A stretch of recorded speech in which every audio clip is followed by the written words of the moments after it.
as it pulls through the field up in fifth. We got a smoker, and that Jimmy is Hensley getting out of control. The Jimmy Means car sucks the wall. Boy, what a tough break this crew has had down here. He lost a car in practice earlier in the week, then got involved in a crash not of his own making at the 125-mile qualifying race, and it looked like the engine was... See, getting down into turn one, yeah, you can see the car just step out right there. Probably a little bit that the car was free, and he got on the brake a little bit too hard. It just brings the back end around. You have to get the car.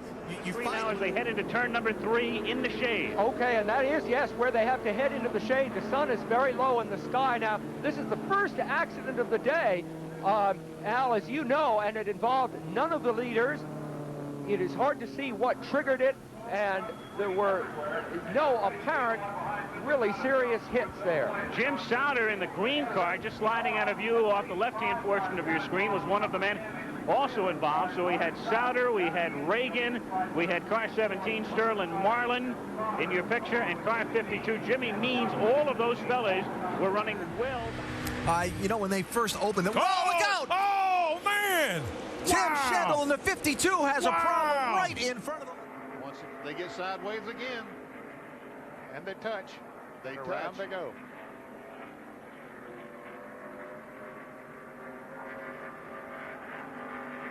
There you can see how Sterling Marlin got hit pretty good there a couple of times. And now you thought towards the middle back part of the racetrack, and there you see that red and yellow car, that's Gaulding sideways.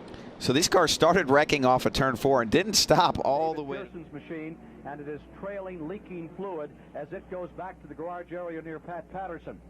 An incident as we get close to the 70-lap mark brings out the second caution of the day, and the three-time champion David Pearson. David Pearson will not get a chance to go for a fourth. So now the question is, will Buddy Baker become the fourth? Allison refitting. Here's Very bottom, we see Fike in the 43 goes around. The blue car on the outside, Sauter gows into him. Shane Owen, look at this. Wow. Brad Teague, that 52 car right in the left door of here. No, I can't really tell what happened. We just see him up against the wall where he's made contact with the right side.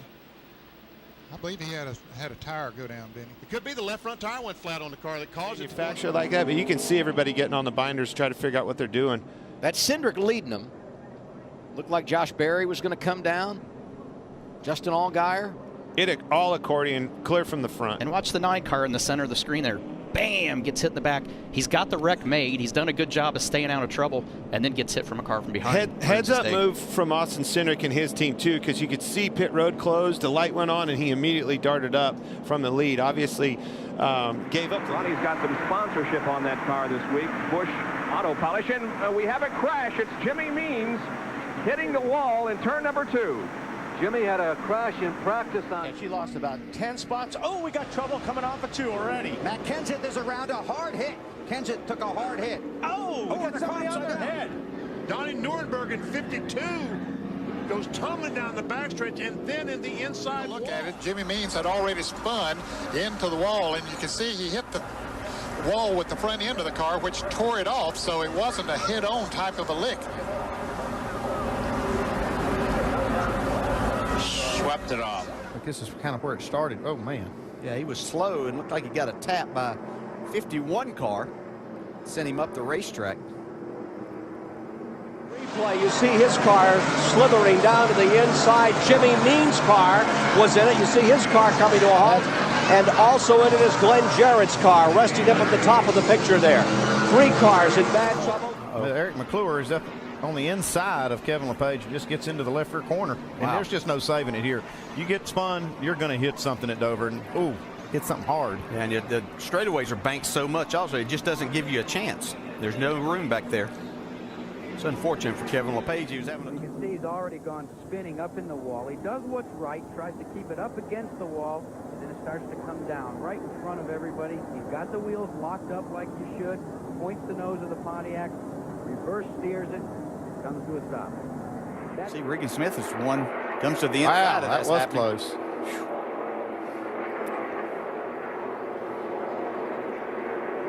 This situation, you think that they had to run over something on the track. On the left of your screen, coming off of turn 4, and you can see the car breaks loose all of a sudden, right in front of a big pack. That's that Dale Earnhardt going by, and then he clips Michael Waltrip in the car number 30, Rusty Wallace. Here comes Jimmy Means in the blue car getting involved. There's Derek Cope in car number 10. You see Neil Bonnet way down on the bottom of your screen. I don't think he was involved. He just cut down to the inside. You can see him now coming off of the grass. I think he got through the wreck okay. Ned, could you call that driver error?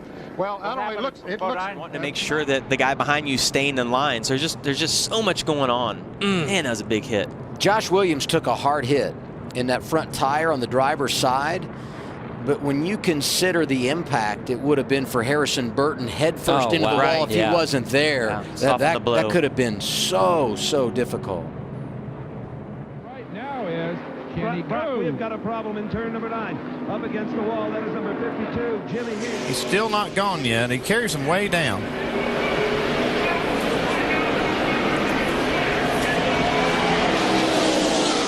See Bliss coming across and getting into Tony Raines.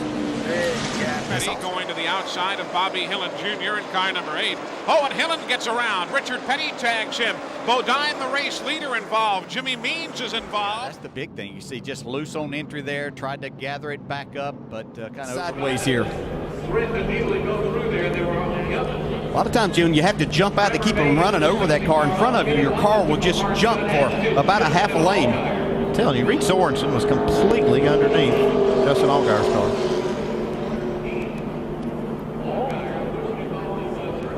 With Dale Earnhardt Jr. Watch top of your screen, the contact. Well, it looks like Donnie Neuenberger was on the top of the track and came down in front of the 24 car of Eric McClure. And the back right of your screen. Oh, look at that. Just straight in the wall. Yeah. No control at all. Yeah, I don't think you can hang that one on Joey. No, and not even. Couldn't last. 3 wide in the back. You see real estate. They run out of real estate. Somehow the 20 of Christopher Bell makes his way through. We were just talking about Christopher Bell, how he was back there in the middle of that stuff. Flag stops. Here's why the caution flag came out. Contact, body slam. The 52 car abruptly turned left and then go back right. What happened? Something in the front end just broke. Something in the steering broke. Just kind of disappointed. How far up and out of the position he was in. So right there at that point, he needs to be in the throttle. You get a lot of young drivers when they're backing up the racetrack can stand in the gas. See him just before the start-finish line right here. Mike's just trying to come down, clips the 52 car. New car for Jimmy. Such a good job of coming back from that earlier problem. Oh, he just gets loose, and what happens to High Tire? Tries to squeeze to the outside. Oh my. It's like you get on the brakes and lock them up, and it sets the car going the wrong direction, and looks like he's got no brakes at this point. And why you saw and no steering either. High Tire hop out so quickly, he felt there, that. You saw what he did. Oh, around goes the 60. Austin Cindric wrecking in front of the crowd. Daniel Hemrick's caught up. Tyler Reddick, Cindric, barrel rolls. When you're done. The 52, Earnhardt to 31. Yeah, it looks like Neuenberger just went up the racetrack, got into Kerry Earnhardt. Yeah, it looked like he was going to be able to make a pass, but as what happens a lot there, you lose the front end of the car. You don't have all your aero because you're around traffic. Right there. I mean, it didn't have anything to do with that incident in front of him, I don't think. Yeah, that was J.R. Shuffled out a bit, top 10 finish though, but it looks like maybe trouble in the right front, Kevin. Yeah, and that has all the... Or hit the wall to bring out the caution flag. There is Scott Gaylord's car. That left front corner structurally sound, and they have repaired it with... Oh my goodness. The 25 hit hard. That's Chris Cockrum. Gosh, that's a hard hit. Scary, scary moment coming off of turn 2. And Stephen Parsons behind. Looked like just a little bit of a contact. Stephen Parsons, I watch him race a lot. He's not that kind of guy. Just a little bit of And around goes the pack in the middle. Darrell Wallace Jr. gets caught up. The big one happens just as they go through the tri-oval. Back up into the wall hard, Brendan Poole. Eric Almirola caught up in this in the 98. The caution comes to a Greg Gaulding. I don't really know what was going on there. He was Joe Graff Jr. in the 07. Now keep in mind, the last time we were with you, or a couple of